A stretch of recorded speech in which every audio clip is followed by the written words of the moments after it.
bergantian dengan kelas sebelah itu kan ada bronkitis nanti ya, mungkin bronkitis secara umum. Kemudian sepertinya Prof. Revi juga mengisi pneumonia dan influenza kalau nggak salah hari Senin atau hari Senin kemarin ya kalau nggak salah, atau minggu kemarin. Jadi nanti kita berfokus pada yang anak-anak. Terus ada dua slide, ada bronkiolitis, kemudian nanti ada pneumonia kalau waktunya bisa masuk. Jadi untuk infeksi pernapasan akut itu sangat sering, terutama pada anak ya, baik itu bakteri maupun virus. Yang paling sering sebenarnya virus itu.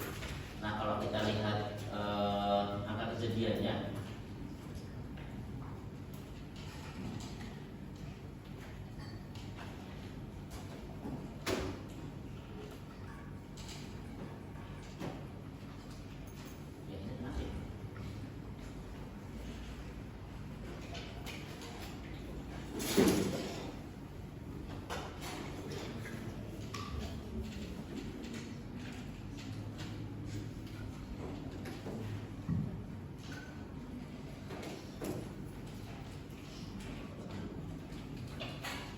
kalau kita lihat angka kejadiannya itu kalau untuk anak kurang dari 1 tahun sekitar 25%. Jadi satu dari 4 anak itu pasti mengalami infeksi pernapasan akut.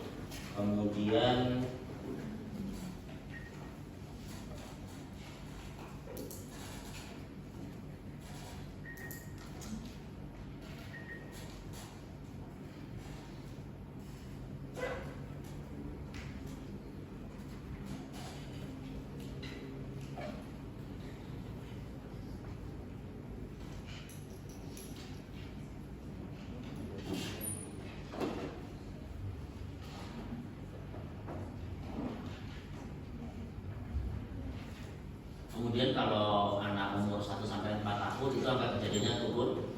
Nah, sebenarnya kalau seorang anak batuk pilek, kalau kita lihat ya, batuk pilek dalam 1 tahun itu 3 sampai dengan 8 kali. Saya nggak tahu ini kenapa hidup mati. Nggak ada kabel lain ini. Nah, 3 sampai dengan 8 kali ini kita nggak bisa ngomong itu normal, tapi sebagian besar anak itu akan mengalami infeksi respiratori akut sekitar 3 sampai dengan 8 kali per tahun. Kalau dalam sebagian kecil sekitar 12 kali per tahun. Nah, infeksi respiratori akut pada anak yang paling sering adalah rinitis. Bisa rinitis karena viral, bisa rinitis karena bakterial, bisa juga rinitis vasomotor. Tapi yang paling sering adalah gejala-gejala rinitis. Kemudian yang kedua adalah faringitis, demam dari kelam seperti itu.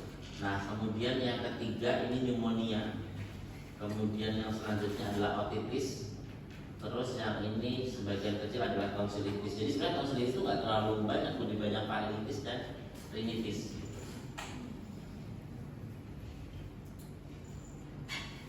Nah, kalau kita lihat dulu kita kan mengenal yang namanya upper airway sama lower airway kan.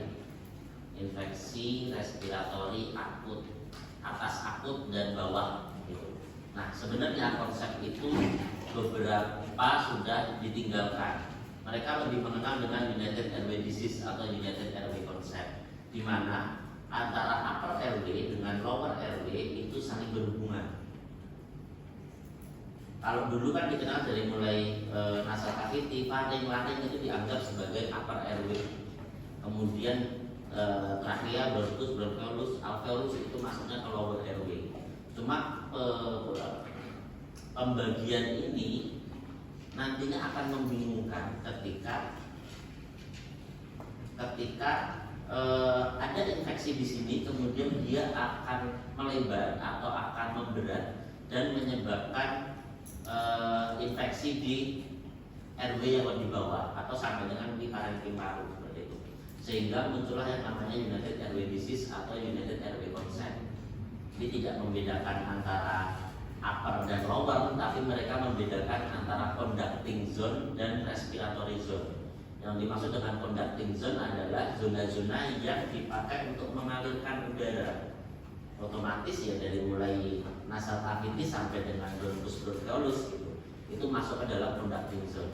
Kemudian alveoli itu masuk ke dalam respiratory zone. Itu untuk mengakomodir infeksi-infeksi yang saling terkait antara upper dan lower airway. Nah, kenapa kemudian tadi United Airway Disease atau United Airway Concept itu diajukan untuk menggantikan upper dan lower? Karena ini tadi ada beberapa persamaan antara akumulasi, kemudian upper airway, kemudian lower sampai dengan bronchus bronchiolus. Ini beberapa sama baik itu jaringannya, baik itu otot penyusunnya, itu beberapa sama. Sehingga ketika ada infeksi di upper airway, kemudian dia bisa saja infeksi juga di lower airway secara bersamaan. Jadi tidak di peta-petakan antara upper doang ataupun lower doang. Bisa aja dia rinitis, tapi dia juga kemudian laringitis, bronchiolitis, ya bisa-bisa aja. Tidak harus kalau upper ya upper doang, lower doang. Saya enggak terganggu sih.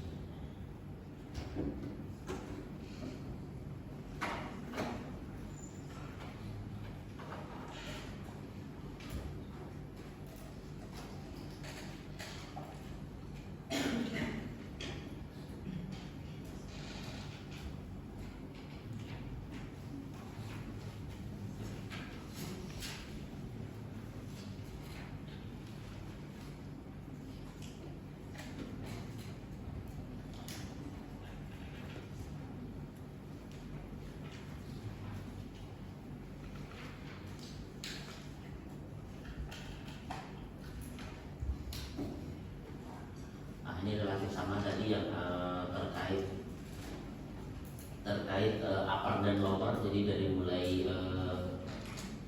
sistem imun ataupun adaptif maupun innate immunity yang berperan di masing-masing serta sitokin proinflamasi yang berperan baik itu di upper maupun di lower, itu relatif sama. Cuma bedanya nanti ketika di parenkim itu agak berbeda.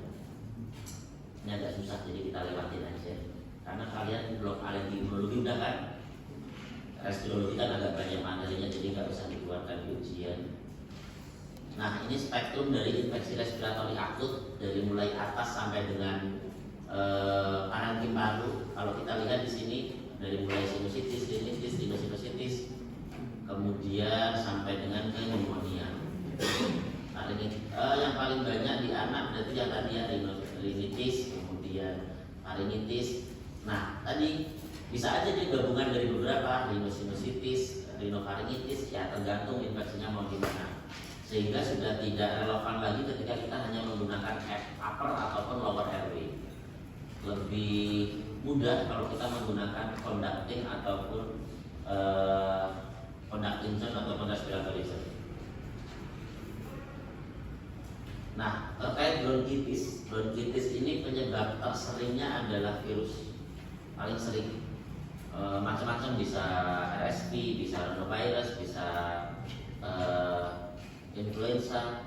Tapi yang paling banyak adalah virus, kemudian yang kedua bakteri, yang ketiga polutan, baik itu asap kendaraan ataupun paparan rokok ataupun apapun lah yang menyebabkan itu polutan. Kemudian pemeriksaan fisiknya itu ditemukan rattling sound. Rattling sound itu seperti getaran air ya, terutama di airway, di jalan nafas.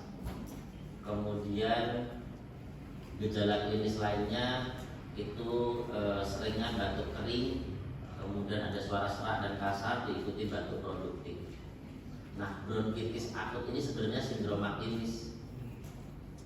Yang dimaksud sindroma klinis apa? Ya karena dia ada peradangan baik itu di bronkus, kemudian bisa melebar nanti di bronchiolus yang nanti akan menjadi bronchiolitis.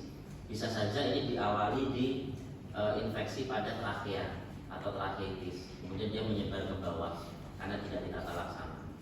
Jadi tidak kemudian seorang anak ada droplet, kemudian dia tertular, kemudian dia langsung di bronkus, itu tidak selalu. Bisa aja dia menginfeksi trachea dulu, kemudian ke bronkus, terus ke bronkiolus, atau dia berhenti di bronkus juga bisa-bisa aja. Tergantung dari sistem imun masing-masing anak. Tata laksananya sebenarnya tidak harus selalu antibiotik. Jadi bronkitis itu karena penyebab terseringnya adalah virus. Yang terpenting adalah suportif, yaitu nutrisi, cairan, simptomatik. Kalau memang ada demam ya diberikan demam. Kalau memang dia membutuhkan antihistamin AH1 juga bisa dipertimbangkan untuk diberikan AH1. Tahu ya AH1 ya?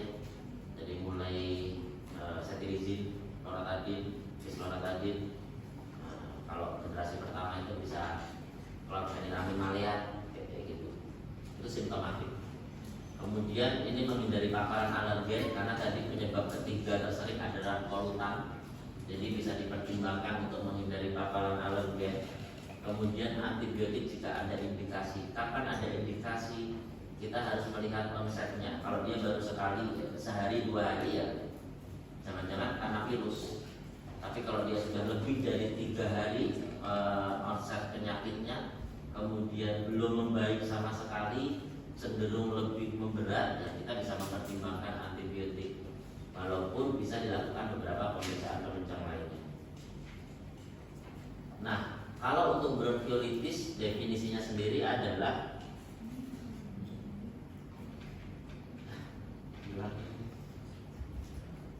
kayaknya kita nggak gitu.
Kalau bronkiolitis ini seringnya mengena atau terkena pada anak kurang dari 2 tahun.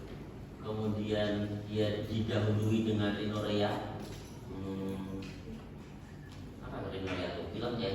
Pilek ataupun bersin ataupun gejala-gejala rinitis. Kemudian diikuti dengan gejala-gejala lower airway, dari mulai wheezing ataupun crackles. Kenapa wheezing? Karena dia menyerang bronkiolus, di mana itu adalah small airway. Kalau terjadi peradangan di situ, diameter dari airway-nya akan lebih mudah menyempit, sehingga munculnya wheezing. Etiologi terseringnya adalah RSV, yang lainnya bisa rhinovirus, influenza, dan virus-virus lainnya. Kalau bronkiolitis ini terseringnya adalah virus, jadi jarang sekali penyebabnya bakteri. Kemudian, nah ini patogenesisnya. Jadi bisa aja dia langsung ke bronkiolus, tapi bisa aja infeksi dan inflamasinya itu sebelumnya di bronkus ataupun di trachea. Kemudian dia akan menyebabkan edem, hipersekresi, adanya obstruksi. Itu kalau dia berat, karena dia ada obstruksi akan menyebabkan atelektasis. Kolapsnya jaringan paru atau alveoli, sehingga karena dia terjadi peradangan ini akhirnya muncullah si wheezing ini, dan dia di usia 2 tahun. Jadi kalau ada anak atau bayi usia kurang dari 2 tahun dia mengalami wheezing, jangan didiagnosis asma. Tidak pernah ada ceritanya asma terjadi pada anak kurang dari 2 tahun. Karena dari patogenesisnya asma sendiri adalah inflamasi kronis, jadi dia butuh paparan berulang.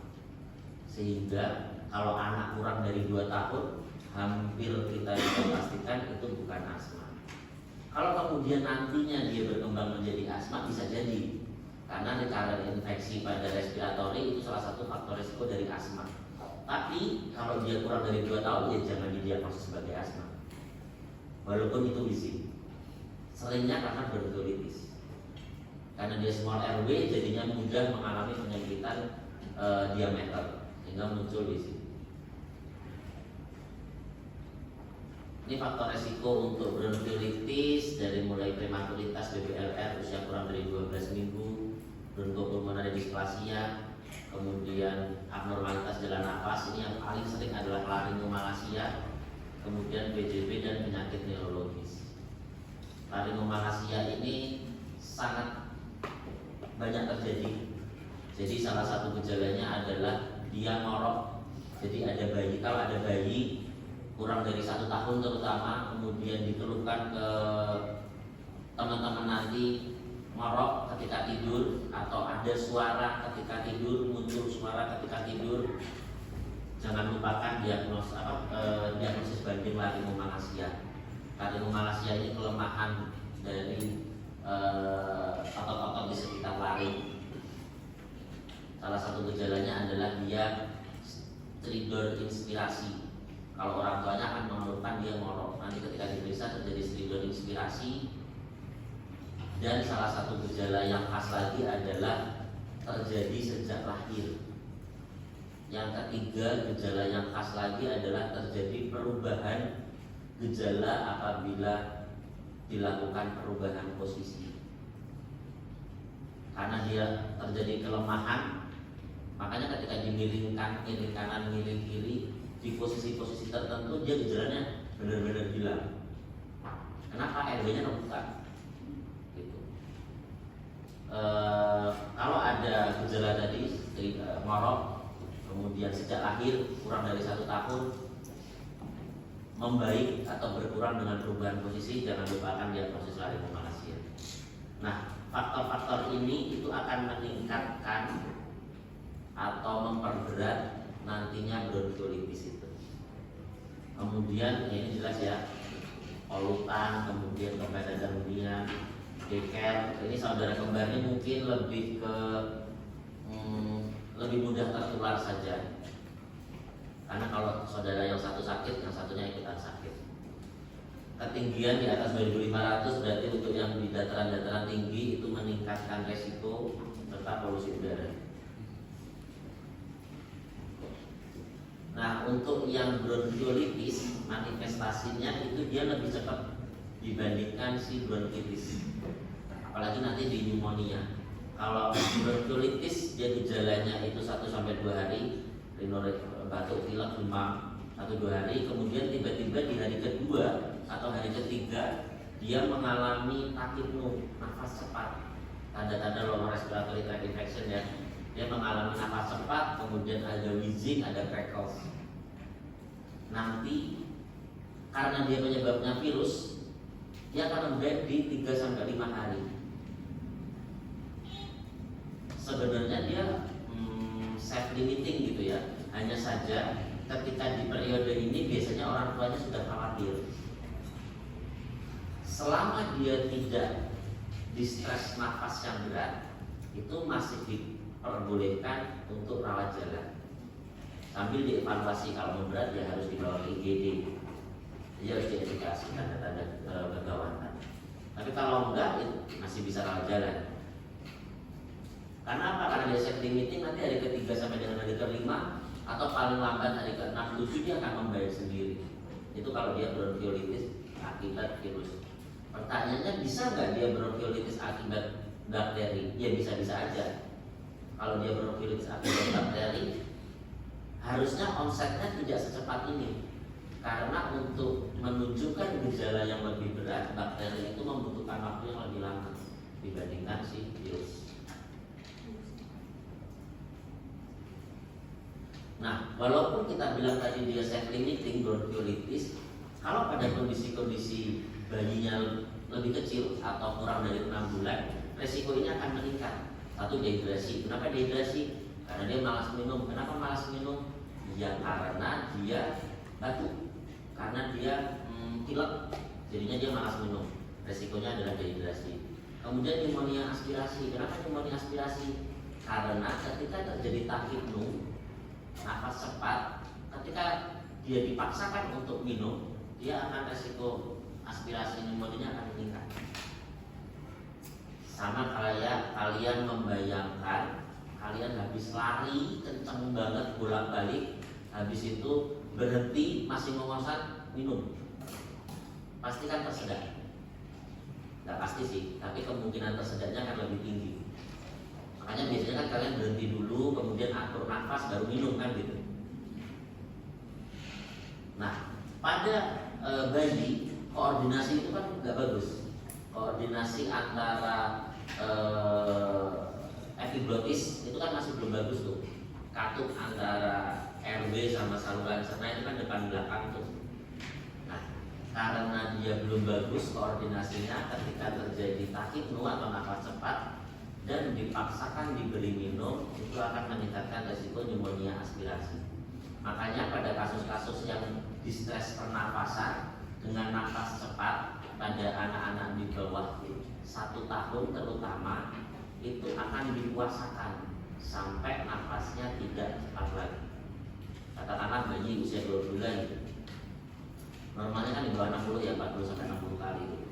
Nah, kalau dia tachypnea kemudian 70 kali, 80 kali sama ibunya dipaksa untuk diberikan susu, ya udah, kemungkinan pneumonia aspirasinya sangat tinggi.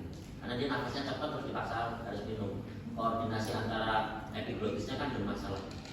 Bisa aja dia masuk ke airway. Kemudian komplikasi selanjutnya adalah apnea, ya ini kalau dia berat. Bisa nggak berat? Ya bisa-bisa aja, walaupun penyebabnya adalah infeksi virus gitu. Jadi dia bisa menyebabkan apnea, gagal nafas sampai dengan apnea. Kemudian bisa juga disertai dengan infeksi bakteri sekunder. Ini yang harus hati-hati, karena ketika kita menerima curiga bronkiolitis kemudian hari keempat kok belum membaik, ya kita harus curiga jangan-jangan diperlukan antibiotik untuk koinfeksi lainnya, yaitu infeksi bakteri. Ini diagnosis bandingnya banyak banget ya, karena dia kan gejalanya relatif gejala umum pada sistem pernapasan ya. Recurrent viral trigger wheezing ini ya kita harus buktikan bahwa memang penyebabnya virus gitu. Pneumonia bakterialis juga gejalanya sama, batuk, pilek, demam disertai dengan sesak nafas. Pertusis, ada pernah lihat pertusis belum? Batuk karena pertusis belum ya? Saya nggak lihat, ada videonya. Di Muardi lagi ada bayi usia 2 bulan. Pertusis itu whooping cough apa barking cough? Yang satu apa yang dua? Yang whooping cough ya. Whooping cough itu yang dia batuk, terus batuk di akhir batuknya dia apnea, atau dia menarik nafas panjang sehingga lupa nafas, atau dia melengking di akhir batuknya. Habis itu enggak batuk lagi. Nanti di satu titik dia batuk, melengking lagi, atau sampai dia susah nafas lagi terus gak batuk. Whooping cough, batuk rejan atau batuk statis tadi. Penyebabnya kan bergejala pertusis. Ini juga sama, dia keluhannya cenderungnya batuknya itu yang batuk yang sangat mengganggu. Biasanya anaknya sampai kebiruan atau cyanosis ketika dia batuk. Kemudian abnormalitas jalan nafas ini yang tadi salah satu contohnya laryngomalacia. Laryngomalacia itu sebenarnya kalau dia posisinya benar ya dia nggak akan ada keluhan.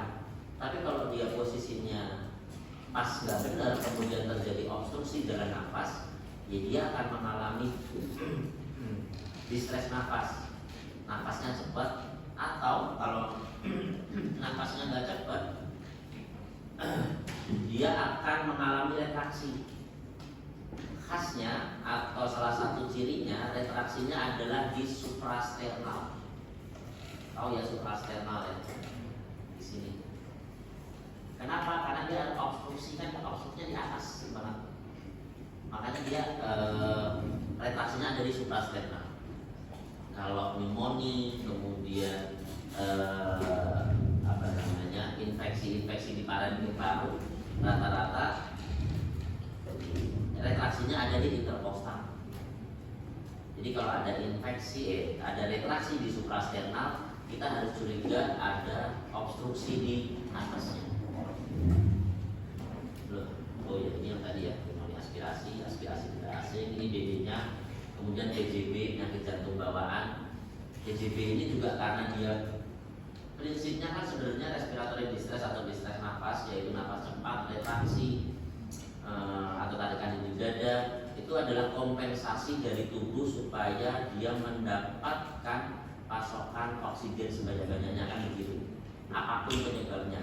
Sehingga distres pernafasan, baik itu nafas cepat maupun retraksi, bukan hanya miliknya permasalahan paru, jantung pun juga berpotensi menyebabkan respiratory distress. Nah ini diagnosisnya ya, untuk bronkiolitis nggak ada pemeriksaan penunjang yang dipakai untuk gold standarnya, karena dia diagnosisnya diagnosis klinis. Gejala prodromal ya demam subfebris, kemudian batuk, pilek, disertai dengan peningkatan usaha nafas atau respiratory distress, kemudian ada wheezing atau tracheostomy, usianya kurang dari 2 tahun. Kalau ada kriteria ini ya dia bronkiolitis. Tahunya dari virus, tahunya penyebabnya virus dari mana? Ya nggak ada yang tahu kecuali kita melakukan pemeriksaan PCR. Sekarang kan nggak ada pemeriksaan PCR untuk respiratory canal virus tuh yang harganya 3 juta apa 5 juta itu kita bisa melihat penyebabnya apa, RSV, influenza, parainfluenza, rhinovirus gitu. Cuma ya tidak berubah lagi nantinya. Hanya saja di kasus-kasus tertentu, sekarang kan yang lagi booming adalah RSV nih. Di kasus-kasus tertentu kalau memang itu terbukti dia infeksi RSV, ada biological product yang dipakai untuk meringankan gejalanya. Hanya saja kan belum luas dipakai, termasuk di Indonesia. Cuma obatnya ada, namanya palivizumab. Dia itu biological product. Kalau zaman COVID dulu kan banyak banget tuh. Zaman COVID sudah masuk belum ya? Oh belum ya. Ya jadi ada biological product itu macam-macam. Ada anti IgE, anti IL-6, kemudian TNF alpha gitu. Nah, salah satu yang dipakai untuk melawan virus yang paling banyak menyebabkan infeksi respiratori itu adalah palivizumab untuk RSV, khusus RSV doang. Kalau untuk virus-virus lain belum ada stok. Terus kapan sebenarnya itu harus dirawat inap? Kriterianya ini jelas, kalau dia letargi, toksik, sakit berat, ya bisa minum, ya harus dirawat inap. Kemudian distres nafas, ya kalau aku pasti sih gitu. Kalau aku ya pasti dirawat inap. Kemudian hipoksemia, saturasi kurang dari 92%, kemudian dia sulit minum atau dehidrasi. Nah yang terakhir ini indikasi sosial. Kalau kita lihat atau kita nilai si orang tua belum cakap dalam merawat anaknya di rumah. Kalau rawat jalan kan berarti satu, dia harus tahu tanda kegawatannya apa aja nanti yang harus dibawa ke IGD segera. Yang kedua, pemberian nutrisi, pemberian cairannya harus adekuat. Kemudian yang ketiga, mengevaluasi apakah terjadi tanda-tanda dehidrasi atau tidak, apakah terjadi tanda-tanda distres nafas atau tidak. Kalau dirasa orang tuanya belum mampu, apapun alasannya, ya sudah dirawat inap saja. Ini tata laksananya dari mulai suplementasi oksigen karena targetnya harus di atas 92%, kontrol infeksi, manajemen nutrisi cairan, terapi suportif, selalu ya antibiotik itu kalau ada indikasi. Nasal suctioning ini karena tadi dia gejala awalnya adalah rhinorea, jadi kemungkinan hipersekresi itu cukup tinggi. Kemudian inhalasi kalau ada indikasi, walaupun di beberapa jurnal kalau kita baca pemberian inhalasi atau nebulisasi pada kasus bronkiolitis itu hasilnya tidak konsisten. Ada beberapa jurnal yang mengatakan itu mengurangi lama rawat inap dan mengurangi gejala, ada yang mengatakan itu tidak bermakna secara statistik, jadi masih belum konsisten. Kriteria pulangnya apa saja? Ya jelas tidak ada distres nafas, bebas suplementasi oksigen, jadi lepas oksigen selama 24 jam minimal. Intake-nya oke, adekuat, kemudian kesiapan orang tua dalam perawatan di rumah. Kalau belum siap gimana ya, sebaiknya ditunda. Contoh belum siap gimana? Mungkin ibunya juga ikutan sakit karena nungguin anaknya sebelumnya, jadi ikutan masuk rumah sakit, di rumah cuma ada bapaknya yang kerjanya cuma rokok, berarti belum siap nih. Kita bisa pertimbangkan untuk ditunda pulangnya. Tapi balik lagi ya, BPJS sekarang agak susah. Itu slide terakhir, kemudian kita lanjut ke PPT yang kedua ya.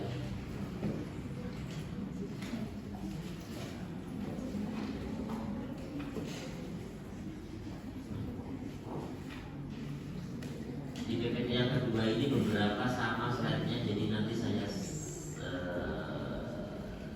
teruskan aja.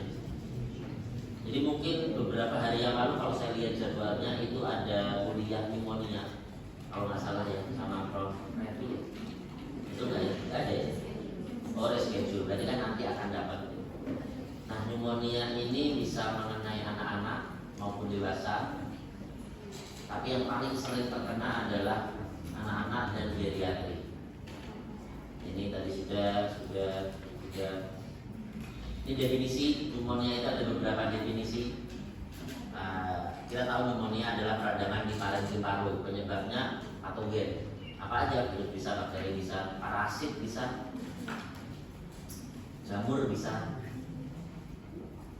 Kemudian kalau recurrent pneumonia, nanti kalau di beberapa jurnal itu membaca recurrent pneumonia itu adalah 2 episode dalam 1 tahun. Jadi seorang anak yang dia menderita pneumonia 2 kali dalam 1 tahun itu disebut recurrent pneumonia. Kenapa ini penting nanti kita bahas. Atau 3 episode dalam rentang waktu berapa aja. 3 kali tapi dalam rentang waktu 5 tahun, ya berarti dia recurrent pneumonia. Syaratnya adalah di antara episode itu dia ada periode tanpa gejala dan fototoraknya normal. Kenapa ini penting? Karena kalau kita menemukan seorang anak itu mengalami recurrent pneumonia, kita harus mencari tahu kenapa. Karena ini nggak wajar. Maksudnya kenapa? Apakah memang si anak tersebut mungkin dari sistem imunnya dia imunokompromis, gizi kurang, gizi buruk, atau lingkungannya yang kurang baik, dia tinggal dengan bapak perokok, ibunya ngevape, atau ya bisa banyak. Jadi itu mungkin aja gitu. Berarti kan dia berisiko lebih tinggi, atau mungkin dia punya penyakit kronis yang belum terdeteksi sehingga mengalami recurrent pneumonia. Contoh, dia TBC tapi belum terdeteksi atau belum sampai jam berapa? 15 menit yang selesai. TBC kemudian dia belum diobati, kemudian dia mengalami pneumonia berulang, itu bisa. Atau dia sebenarnya ada penyakit jantung bawaan yang menyebabkan mudah terinfeksi sehingga menyebabkan pneumonia berulang. Jadi kalau ketemu anak dengan pneumonia berulang atau recurrent pneumonia, kita harus sudah kenapa. Yang paling simpel atau jangan-jangan ya itu tadi faktor lingkungan, bapaknya rokok, ibunya ngevape, mbahnya masih minang gitu kan kombo banget, nggak tahu minang yang mungkin pakai uang. Nah kemudian yang ketiga adalah unresolved pneumonia. Unresolved pneumonia ini berarti dia belum membaik, berarti masih dirawat inap atau mungkin rawat jalan dengan antibiotik per oral gitu. Kemudian dia datang tambah sesek, tambah retraksi, nah dia unresolved pneumonia. Ya secara klinis ya berarti kita harus lebih agresif lagi. Kalau persisten pneumonia ini dalam 1 bulan, ini lama-lama kita selesai aja nih, tambah cepat kan. Kalau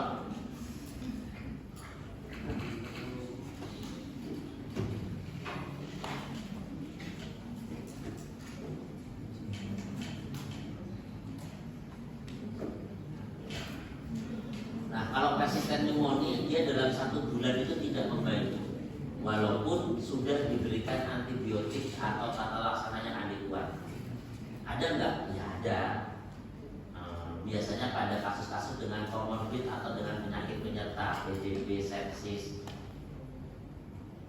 atau mungkin HIV gitu, itu dia akan berisiko mengalami persisten pneumonia. Nah ini faktor-faktor resikonya ya.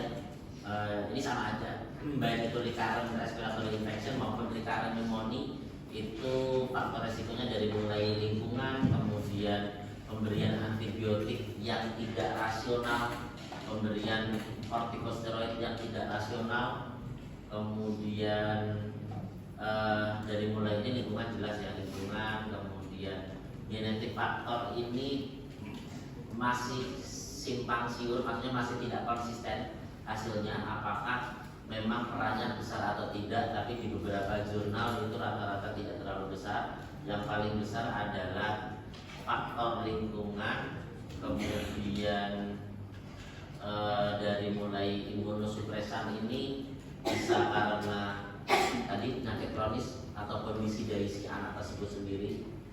Kemudian kalau kortikosteroid dan antibiotik ini terkait sama ya, ketidakseimbangan dari mikrobiom ataupun flora normal yang ada di saluran nafas, itu juga akan berpengaruh terhadap resiko berulangnya infeksi saluran nafas termasuk pneumonia. Nah, jadi pertanyaan, kenapa si lingkungan itu sangat berpengaruh gitu, atau paparan polutan itu sangat berpengaruh. Bahkan kan ada film apa sih yang baru-baru ini, dia kembali ke masa lampau karena sore itu kan cuma biar dia nggak merokok, ngapain? Kenapa nggak nyari yang lain? Repot banget, terlalu bereffort.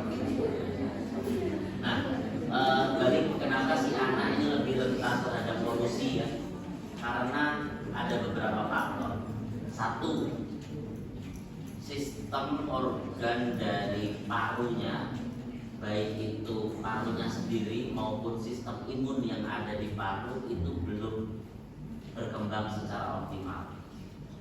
Kemudian yang kedua, dia sistem imunnya masih belum optimal juga. Nah, kombinasi dua ini ditambah dengan anak ini kan nafasnya lebih cepat dari kita ya. Kalau dewasa normalnya berapa? Oke, 20-an ya, 16 sampai 20. Kalau anak-anak berapa? Hah? Anak-anak berapa? Ada yang mau jawab nggak, anak-anak berapa? Tergantung usia jawabannya. Tapi yang jelas dia lebih cepat nafasnya. Nanti di slide selanjutnya ada berapa. Kemudian beberapa anak-anak itu nafasnya lewat mulut. Kenapa kalau lewat mulut? Kenapa kalau lewat mulut lebih mudah atau lebih beresiko terpapar polutan? Gak ada yang nyaring, oke. Terus lubangnya lebih gede pasti kan? Ya, lubangnya lebih gede. Terus apa lagi? Karena jaraknya lebih pendek kan. Kalau di kafumasi itu kan udah belajar anatomi kan, itu kan berlenggok-lenggok gitu kan. Nah itu kan salah satunya untuk filter dari si udara yang masuk gitu. Tapi kalau mulut nggak ada filternya, ada bablas aja udah gede lagi lubangnya. Jadi lebih berisiko sama. Dan dia si anak-anak ini kan dia lebih pendek ya. Jadi kalau kamu bayangin, kalian bayangin kalau ada asap motor atau mobil gitu, ada orang sama anak kecil di belakangnya, yang lebih banyak kena kan anak kecil pas di mukanya gitu kan. Kalau orang dewasa mungkin tidak terlalu. Jadi karena faktor-faktor ini, makanya si anak itu lebih rentan terhadap paparan polutan. Dan jangan lupa, mumpung lagi ngebahas polutan, siapa tahu kan di sini ada yang nge-vape gitu kan. Nah,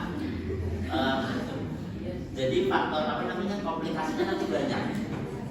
Kalau dia ibu hamil itu bisa anaknya BBLR, kemudian resiko respiratory infection jelas, asma akan meningkat resikonya, otitis media itu juga bisa dipengaruhi oleh polutan sama alergi. Jadi faktornya banyak. Ini data-datanya sedikit lagi.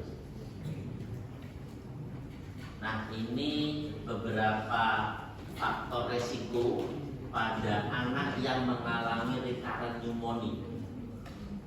Faktor resikonya banyak, dari mulai sistem SSP ya, epilepsi, CP, neuromuscular disorder, congenital defect. Semuanya ini akan mudah sekali mengalami recurrent pneumonia.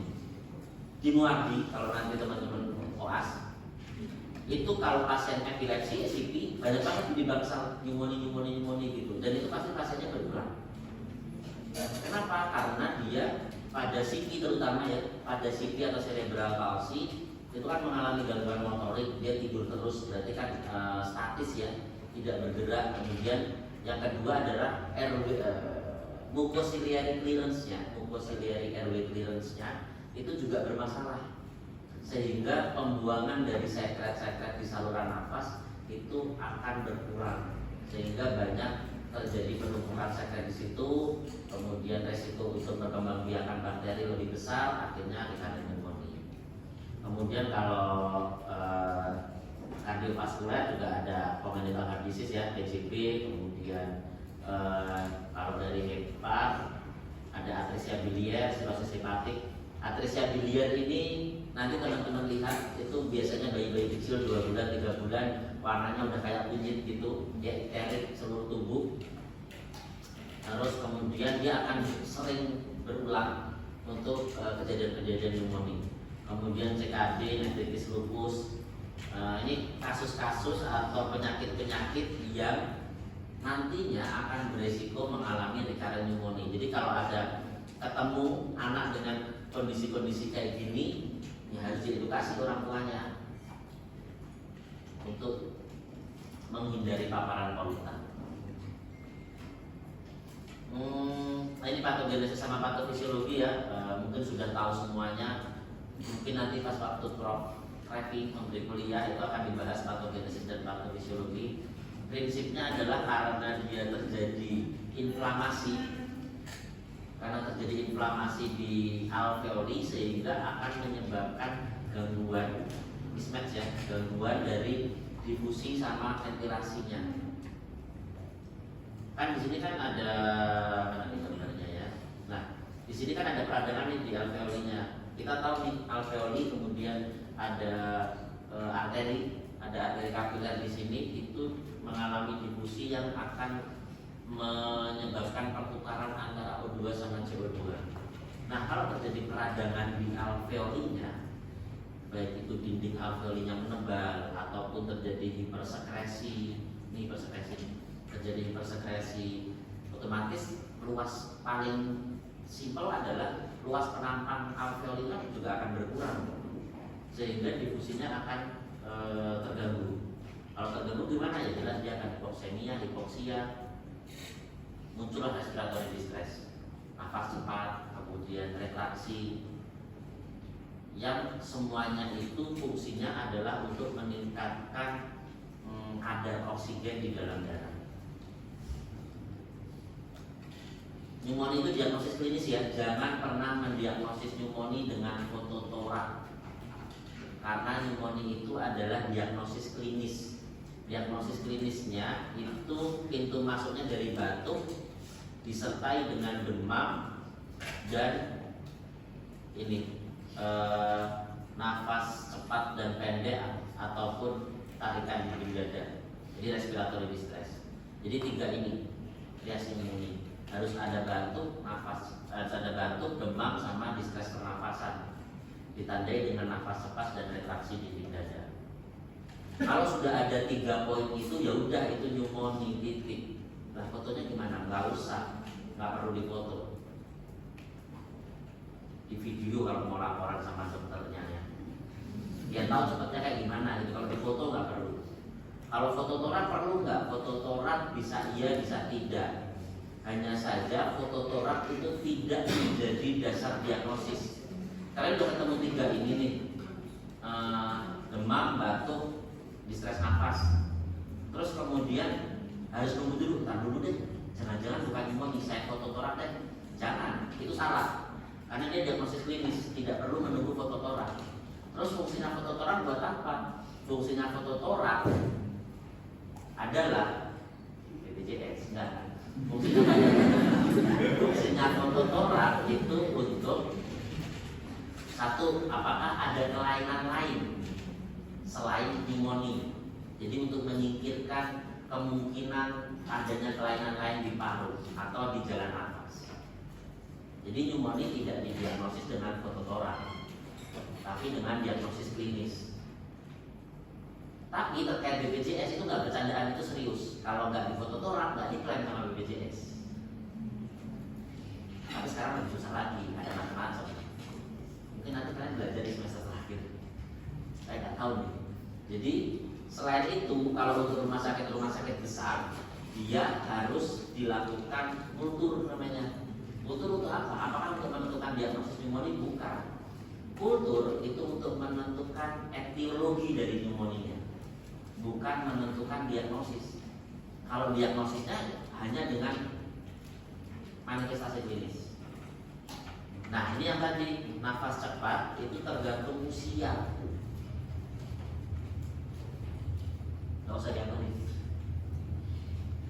di foto aja, nggak usah diapain. Atau nanti PDF-nya di screenshot.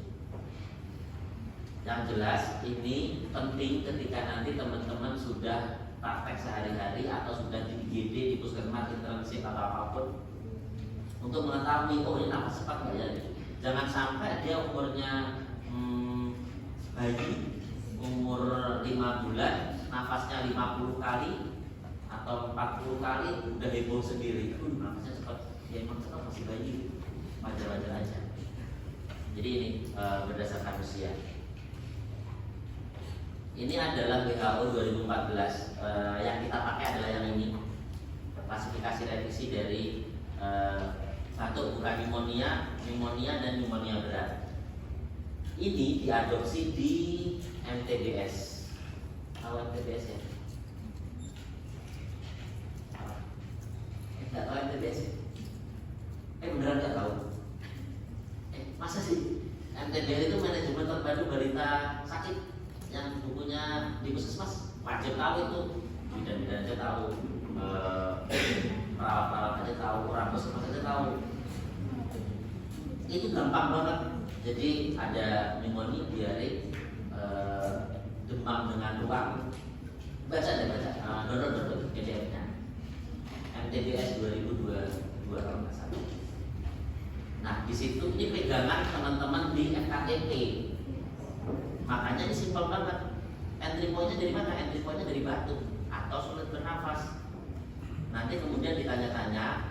Nah, di MTBS karena itu dipakai untuk semua orang tenaga kesehatan, bukan cuma dokter. Makanya pembagiannya kan simpel. 2 bulan sampai 12 bulan itu 50 kali atau lebih dari 50 kali lah kita anggap, lebih dari 50 kali. Kemudian 12 bulan atau 1 tahun ke atas sampai dengan 5 tahun itu lebih dari 40 kali. Nah, yang kurang dari 2 bulan berapa? Yang dari kurang dari 2 bulan tadi 60 kali. Nah, pembagiannya lebih simpel karena ini untuk pedoman masyarakat awam, semua tenaga kesehatan, terutama yang di FKTP. Nah, nanti kalau ini kemudian disertai dengan tarikan dinding dada atau tarikan dinding dada ke dalam. Ini tarikan dinding dada ke dalam atau keluarnya nggak usah dipikirin, karena pasti ya ke dalam dan keluar kan, kalau dia nafas. Nah, ini saturasi oksigennya kurang dari 90, targetnya kita tahu 92. Ini dianggap sebagai pneumonia berat. Kalau di FKTP ya harus segera dirujuk. Tapi sebelum dirujuk, jangan lupa blok emergency udah pernah pasti kan? Atau belum? Belum ya? Oh, semester 7, semester 7. Nah, yang penting ABC-nya terpenuhi. RW breathing RW-nya oke nih, nggak ada sumbatan. Breathing-nya karena dia retraksi, kemudian dia saturasinya rendah banget, ya dikasih oksigen. Terus rujuk. kalau dia berat. Kalau dia hanya nafas cepat aja, nggak ada retraksi,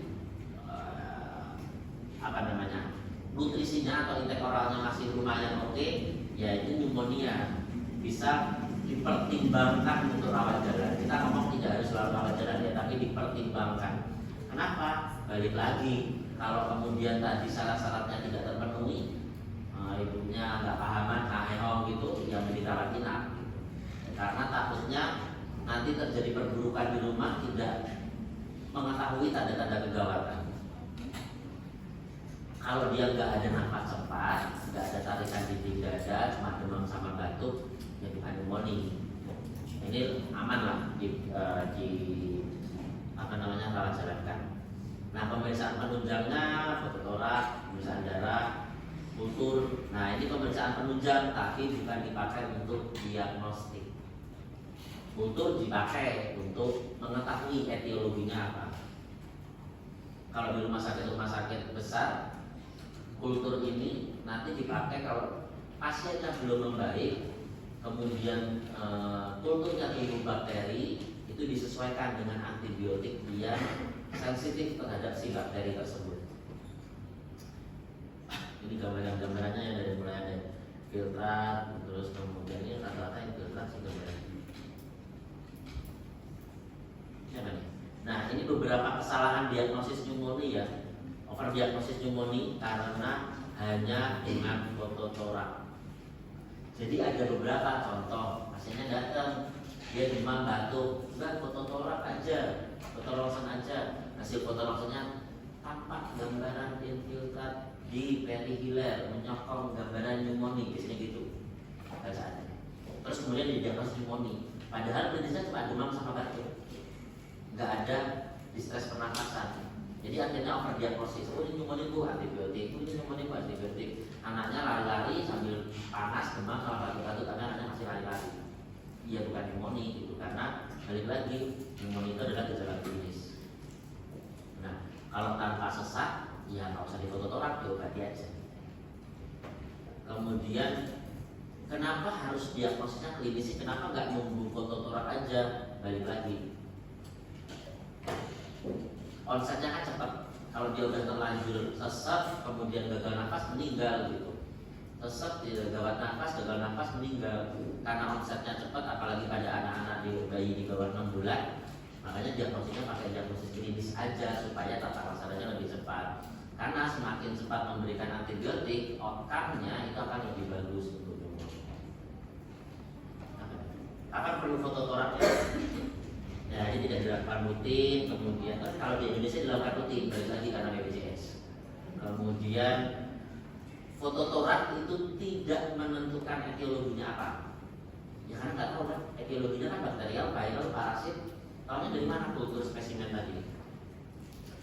Kalau kemudian awalnya di fototorak karena klinisnya berat, kemudian ditemukan adanya kerusakan paru luas, kita boleh melakukan fototorak ulang 1 minggu atau 2 minggu setelah pemberian antibiotik untuk melihat responnya bagaimana.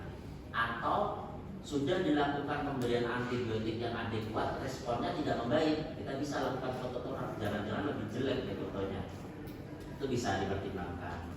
Kemudian kalau mau fototorak sebaiknya PA lateral, jangan cuma dari depan doang, harus dari samping. Karena kalau dia ada lateralnya, dia akan meningkat nih sensitivitas sama spesifitasnya. Tapi kalau dari depan doang, apalagi bayinya tidur, udah nggak terlalu kelihatan. Nah, ya ini pemeriksaan standar ya. Karena kalau darah rutin gitu-gitu kan tidak bisa melihat ya, penyebabnya nggak tahu. Kemudian juga kita tidak bisa menentukan terapi juga.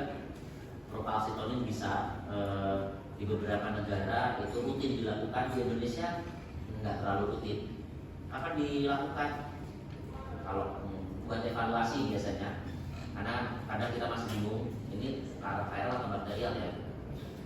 Kultur spesimen kebetulan nggak tumbuh gitu, nah kita bisa pertimbangkan. Propalsitonin ini lebih spesifik ke arah bakterialitas. Diagnosis bandingnya ya sama kayak tadi ya, diagnosis banding sesak. Nah ini beberapa strategi supaya kita mengurangi overdiagnosis. Tadi kan yang paling banyak kan overdiagnosis. Kita bisa memakai pulse oximetry. Karena kalau kita tahu pulse oximetry-nya kan banyak tuh sekarang semenjak COVID kan banyak dijual bebas ya. Kalau dia kurang dari 92 berarti dia ada distress pernapasan. Ini tata laksana pneumonia dari mulai indikasi terapi antibiotik, suportif, dan manajemen respirasi. Kalau keputusan tata laksananya ya tergantung etiologinya, usianya, derajat keparahan, pola kuman. First line-nya adalah ampicillin dan gentamicin, second line-nya ada ceftriaxone. Itu kalau belum ketemu kultur spesimennya belum tumbuh. Nah ini kondisi sosial ekonomi ya, kalau mungkin kalau menengah ke bawah ya pakai CDD, kalau menengah ke atas mungkin golongan atau indikasi terbaru dari antibiotik gitu. Etiologi jelas kalau dia penyebabnya antara Pseudomonas aeruginosa sama Klebsiella pneumoniae kan akan beda, yang sensitif apa itu yang akan dipakai. Nah ini beberapa cara pemilihan antibiotik. Ini kriteria rawat hampir sama, tapi kalau pada anak yang kurang dari 3 bulan dengan pneumonia harus dirawat inap semuanya.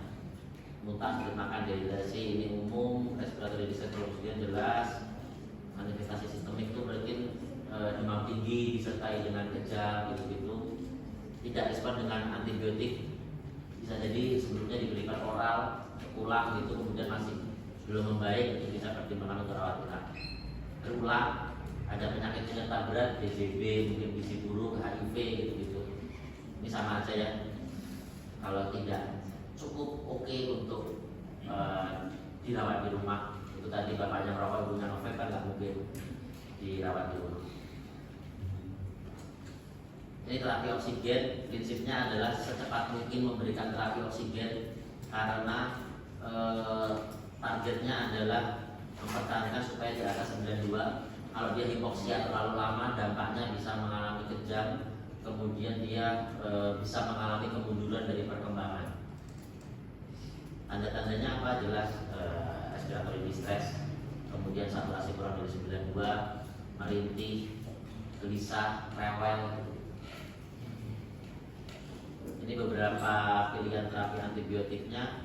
First line-nya ampicillin dan gentamicin, second line ceftriaxone. Kalau belum ada data kulturnya. Ini evaluasi respon ya. Jadi pemberian antibiotik itu selalu dievaluasi 48 sampai dengan 72 jam pertama. Jadi 3 hari. Kalau 3 hari belum membaik, pertimbangkan apakah mau dilanjutkan sampai dengan 5 hari ataukah mau diganti second line. Tergantung kasusnya. Kalau dia berat dengan menggunakan ventilator, gagal nafas gitu-gitu, setelah pemberian 3 hari 72 jam belum membaik, kita bisa pertimbangkan untuk masuk ke second line terapi sembari menunggu hasil kultur spesimen. Kalau dia perbaikan klinis ada dilakukan pemeriksaan nggak perlu, kan tadi diagnosisnya klinis. Jadi tandanya adalah perbaikan klinis, nggak sesak, nggak retraksi, intake oralnya bagus gitu. Nah kalau dia nggak membaik, kita harus evaluasi ini. Jangan-jangan dia resisten terhadap antibiotik tersebut, atau ada komorbidnya, atau ada komplikasi. Oh, selesai. Nah, ini terapi suportifnya dari mulai suplementasi oksigen, season berkala terutama pada anak kurang dari 1 tahun atau 6 bulan, karena dia kan hipersekresi ya. Kalau dia hipersekresi, sekretnya banyak, dia berakrok, dan nanti akan tambah retraksi, makanya harus disaksin berkala. Paracetamol ya ini bisa, kalau wheezing bisa dipertimbangkan penggunaan sabar atau acting beta 2 agonis, kemudian cairan dan nutrisi dan adekuat, tapi ingat pemberian cairan harus benar-benar terukur, karena kalau terlalu berlebihan terutama pada bayi kurang dari 1 tahun, dia akan mengalami overload cairan, nanti dia akan menambah sesak atau jadi jempolmu, terus ya udah respiratory distress gitu. Jadi hati-hati sekali dalam pemberian cairan. Sebisa mungkin pada anak-anak di bawah 2 tahun itu menggunakan infus pump. Jadi terukur, jangan 10-15 ppm gitu, jangan. Terutama yang dia bayi-bayi atau anak-anak kecil. Nah, ini beberapa kesalahan tata laksana pneumonia. Kadang kalau dirawat inap dengan batuk dengan pneumonia pasti dinebulisasi. Padahal di beberapa kasus itu tidak membaik, gitu, tidak respon, tergantung dari apakah dia ada wheezing atau enggak. Terus fisioterapi atau chest fisioterapi biasanya dipakai untuk memperbaiki tadi mucus ciliary clearance. Itu sering digunakan atau sering diberikan pada anak-anak yang gangguan neuromuskular, CP, Duchenne muscular dystrophy yang dia tidak garing lama. Apa nih?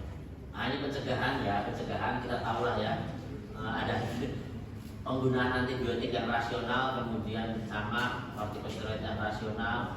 Ini sama kayak di awal tadi, cuma beda bagian aja. Ini jelas ya, paparan polutan ini harus dihindari. Kemudian ini nggak bisa, udah nasib. Kemudian, nah ini SC itu meningkatkan resiko untuk terjadi sistem imun yang kurang optimal. Sama pemberian ASI itu memperbaiki sistem imun. Gitu. Jadi ini yang bisa dimodifikasi, yang nggak bisa ya sudah. Sama ini kalau di kita di tenaga medis, ingat pemberian antibiotik dan kortikosteroid itu harus rasional. Nah, ini lewatin aja tadi udah. Nah, ini imunisasi yang dapat mencegah pneumonia dari mulai DBT, HIV, difteri, pertussis, tetanus, dan hemofilis influenza tipe B. Kemudian ada measles sama rubella, ada PCV, ada influenza, tambahan satu lagi ada BCG. Pneumonia yang diakibatkan karena Mycobacterium tuberculosis juga bisa. Ini yang lagi rame kan di Sumeneb, ada dari Sumeneb nggak? Nah, dan dari Sumeneb ini kemarin kan banyak tuh rame campak meninggal 17 anak dari 1000 atau 2000 kasus gitu kan. Ya karena salah satu komplikasi terberat dari campak adalah pneumonia. Campak itu kan dia menyerang mukosa. Jadi salah satu yang diserang adalah infeksi saluran nafas, kemudian komplikasinya sampai ke pneumonia berat. Kalau lebih berat lagi dia bisa menyerang SSD, si campaknya. PCV ini nanti ada banyak produknya, ada PCV 10, PCV 13, PCV 15, PCV 20. Yang beredar di Indonesia adalah 13, 15, 20. Tergantung mau pakai yang mana. Terus influenza sudah ada vaksinnya juga ya. Startnya dari usia 6 bulan, ini PCV startnya dari usia 2 bulan, ini misal start dari usia 9 bulan, ini dari usia 2 bulan. Gitu. BCG sejak lahir. Mungkin itu, terima kasih. Alhamdulillah selesai. Selamat siang. Kalau ada pertanyaan, kayaknya waktunya tinggal 5 menit. Silakan kalau ada pertanyaan. Kalau nggak ada pertanyaan nggak apa-apa banget. Nanti PPT-nya saya kirim ke yang menghubungi saya. Tadi malam sudah diminta sebenarnya, cuma ya saya tidur. Saya janji ini aja nanti malam. Saya nontonnya kelamaan jadi lupa. Baru selesai tadi pagi PPT-nya. Mungkin itu saja dari saya, semoga bermanfaat. Kalau memang nanti ada pertanyaan atau apa silakan dititipkan ke yang kelas saya, nanti kalau bisa saya jawab. Kalau nggak bisa nanti PR berkan.